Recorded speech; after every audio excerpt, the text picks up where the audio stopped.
एक जंगल में चिड़िया और चीड़ा दोनों रहा करते थे। दोनों पति पत्नी थे और अपना गुजारा अंडे बेच के किया करते थे। दोनों की ज़िंदगी अच्छे से बसर हो रही थी। दोनों भी अपने ज़िंदगी में बहुत खुश थे। उनके पड़ोस में ही एक कालू कौवा रहा करता था, जो कि इनके अंडों के बिजनेस से बहुत ज़्यादा जलता था। उसे अंडों की खुशबू बिल्कुल भी पसंद नहीं थी, इसलिए वो चाहता था कि कैसा भी करके टोनी चिड़िया का इस धंधे को बंद कर दिया जाए। मुझे कुछ ऐसा करना होगा कि इस टोनी का धंधा बंद हो जाए और इस अंडों की बदबू से मुझे छुटकारा मिले। मैं ऐसा क्या करूं, मेरे कुछ समझ में ही नहीं आता। ये दोनों कभी भी घर से एक साथ नहीं निकलते, कभी भी एक जाता है और एक घर में निकलता है। अगर दोनों गए तो मुझे मौका मिले कि मैं इनकी बर्बादी शुरू कर दूं। अंडे ले लो, अंडे ताजे ताजे अंडे, एक भी खराब नहीं निकलेगा। इतने बारिश के दिनों में भी भोलू चिड़ा अपने अंडे जगह जगह जाके हर पक्षी को पहुंचाया करता था। उसके अंडे अच्छे होते थे, गंदे नहीं निकलते थे, इसलिए सारे पक्षी उसी के पास से अंडे खरीदते थे। एक दिन कालू कौवा भोलू चिड़े को अपने घर पे बुलाता है और उसे वार्निंग देता है कि वो इस अंडे के धंधे को बंद कर दे। देखो भोलू चिड़े, मैं तुम्हें अच्छे से समझा रहा हूँ। इस अंडे की बदबू से मैं बहुत ज़्यादा परेशान हो चुका हूँ। तुम इस धंधे को बंद कर दो और कोई और काम करो ताकि मुझे इस बदबू से छुटकारा मिले। सॉरी कालू कौवे, मैं इस धंधे को बंद नहीं कर सकता। तुम कहीं और जा कर रहो। ये सुनकर तो कालू कौवे को और भी ज़्यादा गुस्सा आ जाता है। वो सोचता है कि अब मैं क्या करूं। फिर कुछ दिन गुजर जाते हैं। एक दिन टुनटुनी चिड़िया की तबीयत बहुत ज़्यादा खराब हो जाती है। देखो टोनी चिड़िया, तुम्हारी तबीयत बहुत खराब है, मैं तुम्हें हॉस्पिटल लेके जा रहा हूँ। ठीक है कालू कौवे, मैं अकेले नहीं जा सकती, तुम भी मेरे साथ चलो। फिर वो दोनों भी घर से हॉस्पिटल के लिए निकल जाते हैं, लेकिन बीच में ही उन्हें कालू कौवा देख लेता है। कालू कौवा उन दोनों को जाते हुए देखकर बहुत ज़्यादा खुश हो जाता है। ओहो, अब आएगा मज़ा। बहुत दिनों बाद दोनों मियाँ बीबी बाहर गए हैं। अब मैं इनके घर पे जाके सारे अंडे फोड़ देता हूँ, फिर देखना कौन सा बिजनेस करते हैं और किस पर गुजार बसर करते हैं। उधर कालू कौवा उनके घोंसले में जाकर सारे अंडे फोड़ देता है। इधर भोलू चिड़ा और टोनी चिड़िया दवाखाने में होते हैं। टोनी चिड़िया की बहुत ज़्यादा तबीयत खराब हो जाती है, इसलिए डॉक्टर उसे 2-3 दिन एडमिट करने की सलाह दे देता है। टोनी चिड़िया जब घर वापस आती है तो सारे अंडे फटे हुए होते हैं। टोनी चिड़िया को ये देखकर बहुत ज़्यादा रोना आता है। वो बहुत रोती है क्योंकि उनके पास कुछ भी पैसा नहीं था। सारे पैसे तो दवाखाने में बैठ चुके थे। वो सोचती है कि अब हमारा गुजर बसर कैसा होगा, अब हम खाना क्या खाएंगे, ये सोचकर और ज़्यादा रोने लगती है। भोलू चिड़ा जब कालू कौवे से पूछता है कि कालू कौवे, तुमने किसी को देखा है हमारे घोंसले में घुसते हुए? किसी ने हमारे अंडे पूरे फोड़ दिए हैं। तो कालू कौवा साफ इनकार कर देता है, कहता है कि मैं तो घर पे नहीं था, मुझे नहीं पता। फिर भोलू चिड़ा मायूस होकर बारिश में ही अनाज की तलाश में निकल पड़ता है ताकि टोनी चिड़िया को कुछ खिला सके। तभी वहाँ एक बहुत ही खूबसूरत सी चिड़िया आ जाती है और वो इनसे पूछती है कि क्या आपको क्या परेशानी है जो आप इतने बारिश में यहाँ पर खड़े हुए हो? जी, आप कौन है? लेकिन हमने तो आपको कभी यहाँ पर नहीं देखा, आप तो किसी और जंगल की मालूम होती है।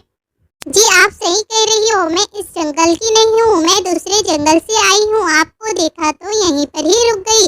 क्या मैं आपकी परेशानी हल कर सकती हूँ? तभी वो एक जादू की छड़ी निकालती है और उस जादू की छड़ी से इन्हें 2 बीजे देती है और कहती है कि इस बीज को ज़मीन में पेड़ देना, इससे जामुन की खेती होगी और तुम उसमें बहुत सारा मुनाफा कमाओगे।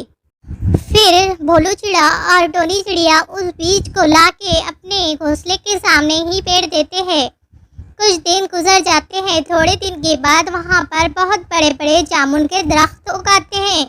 उसमें इतने मोटे मोटे जामुन लगते हैं कि वैसे जामुन पूरे जंगल में नहीं होते।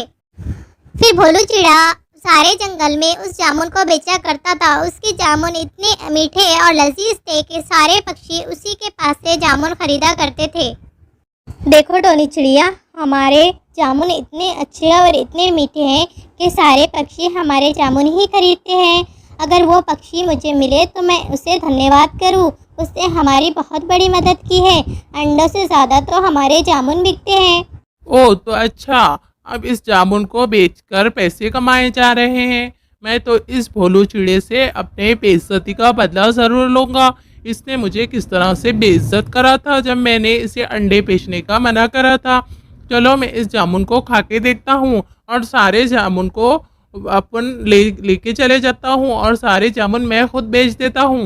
जैसे ही कालू कौवा उस जामुन को खाता है वैसे ही वो फड़फड़ा के गिर जाता है। उसके पेट में बहुत बुरी तरह से दर्द उठता है और उसे दवाखाने में एडमिट होना पड़ता है। कालू कौवा फिर हमेशा बुराई से तौबा करता है और फिर किसी का बुरा ना करने की कसम खाता है। एक जंगल में टोनी चिड़िया उसके चाचा चाची के साथ रहा करती थी। टोनी चिड़िया के माता पिता का बचपन में ही देहांत हो गया था, इसलिए वो उसके चाचा चाची के साथ रहती थी। लेकिन टोनी चिड़िया के चाचा चाची बहुत ही लालची थे। वो दोनों टोनी चिड़िया से बहुत ज़्यादा काम लिया करते थे। गौरी, तुम टेंशन क्यों लेती हो? टोनी को थोड़ा बड़ा होने दो, उसके बाद सारी प्रॉपर्टी हम लेकर उसे मैं बहुत दूर जंगल में छोड़ दूंगा। उसे तो पता भी नहीं है कि ये सब उसके माँ बाप छोड़ कर गए हैं।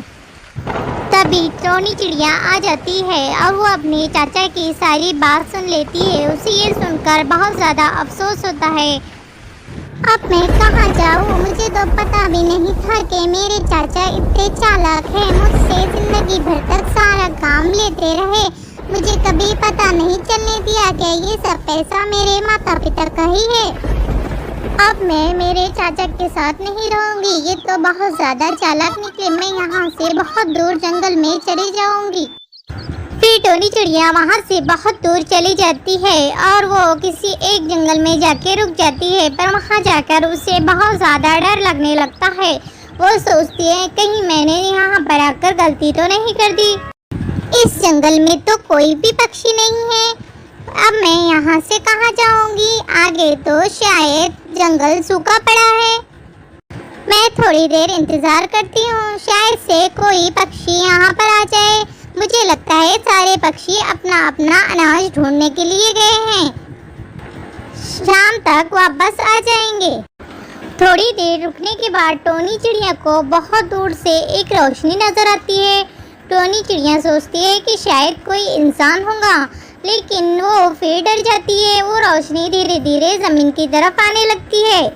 जैसे ही वो मशीन ज़मीन पर उतरती है तो टोनी चिड़िया सोच में पड़ जाती है कि अजीब व गरीब ये गोल गोल चीज़ क्या है जो ज़मीन पर उतरी है, क्योंकि टोनी चिड़िया ने ऐसी कोई चीज़ कभी आसमान में नहीं देखी थी।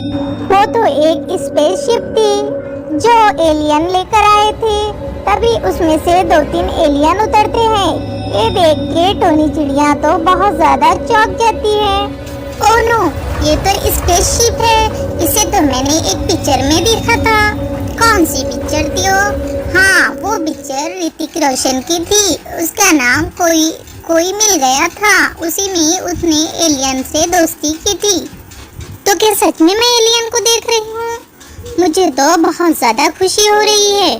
तभी वो स्पेसशिप वहाँ से चली जाती है और एक एलियन वहाँ पर ही रह जाता है।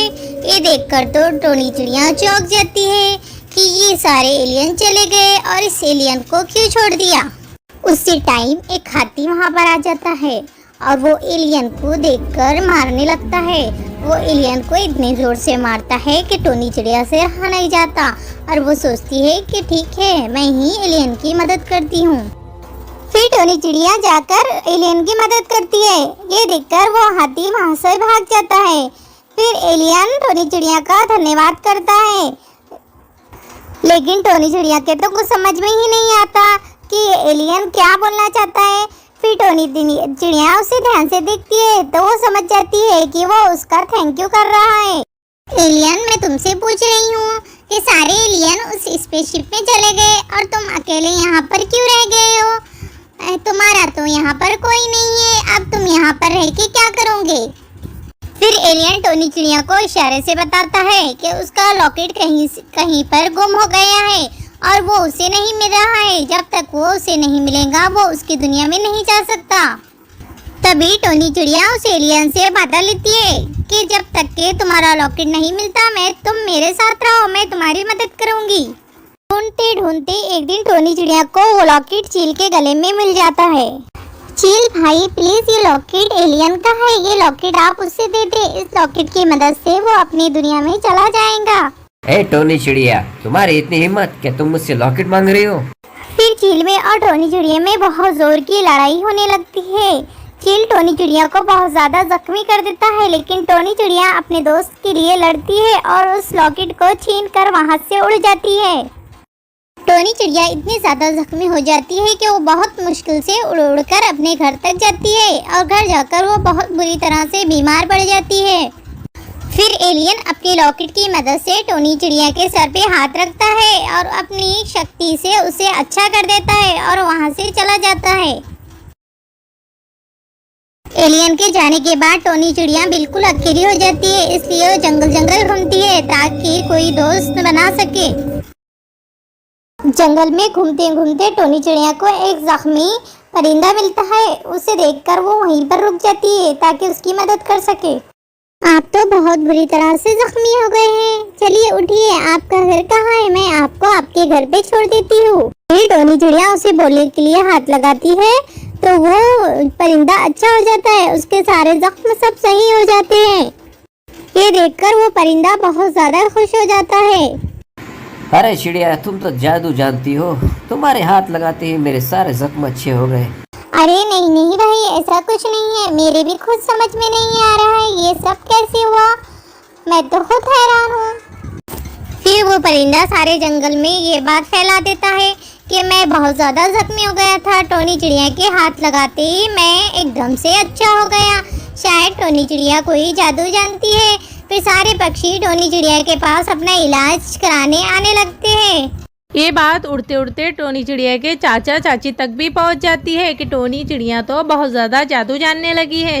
ये बात उड़ते उड़ते टोनी चिड़िया के चाचा चाची तक भी पहुंच जाती है कि टोनी चिड़िया तो बहुत ज़्यादा जादू जानने लगी है। गौरी, हमने टोनी चिड़िया के साथ बहुत बुरा किया है, हम उससे माफ़ी मांग लेते हैं ताकि वो हमें कोई नुकसान न पहुंचाए। फिर वो दोनों टोनी चिड़िया से माफ़ी मांगने के लिए उसके घर चले जाते हैं ताकि टोनी चिड़िया उन्हें माफ़ कर दे।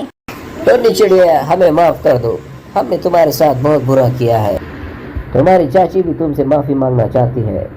फिर वो दोनों टोनी चिड़िया से गिर गिरा के माफी मांगने लगते हैं। टोनी चिड़िया को उन पर रहम आ जाता है। ठीक है, मैं आपको माफ़ी दे देती हूँ, लेकिन आप मुझसे वादा लो कि आप आइंदा मेरे साथ ऐसा कभी नहीं करेंगे, मुझे अपनी बेटी बना के रखेंगे। टोनी चिड़िया उन दोनों को माफ़ कर देती है और उनके साथ हंसी खुशी रहने लगती है। टोनी चिड़िया समझ जाती है ये सब एलियन की वजह से हुआ। एलियन ने उसके सर पे हाथ रख के उसे बहुत सारी शक्ति दी थी, जिस तरह से कोई मिल गया में हृतिक को एलियन ने शक्ति दी थी।